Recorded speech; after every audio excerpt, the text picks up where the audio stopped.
In this video, I'm going to show you how I make my Peppermint Crisp Bonbons. These are one of the most popular bonbons that I sell and are absolutely delicious.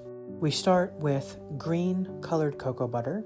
Any colored cocoa butter that you use, in fact any chocolate that you use, should always be tempered if you want it to come out of a mold. I use a toothbrush and the side of the bowl to splatter the cavities of the mold. There are lots of ways that you can do this, but this is my preferred way of doing it. Next, I paint on a background of black that I make myself using cocoa butter and charcoal powder. Because I'm shelling this with dark chocolate, you don't have to apply that much black cocoa butter in order to get that green to really stand out. And I just use a round-tipped paintbrush, just an artist paintbrush, to apply that background color. I let this completely set for about 20 minutes before shelling the mold. I have an in-depth shelling video on my YouTube channel.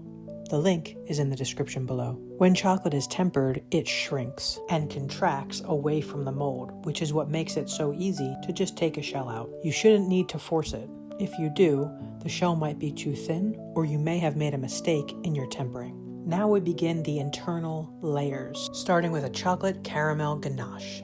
This recipe is based off of the all-natural maple caramel video that I have on my YouTube channel. The link to that is in the description below. Once you get comfortable making those base caramels, you can make a chocolate caramel very easily. It has a long shelf life, which makes it perfect for bonbons that you're going to sell.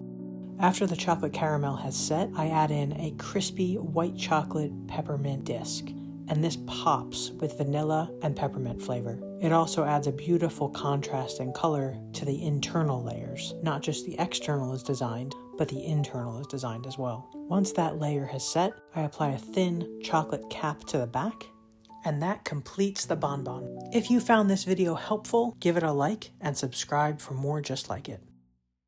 If you enjoyed this video and you'd like to deepen your learning experience, I have a wide selection of live stream class recordings on my website that come with a class recording and a PDF of the recipes, so you can learn at your own pace. You can check out all the details via the link in the description below.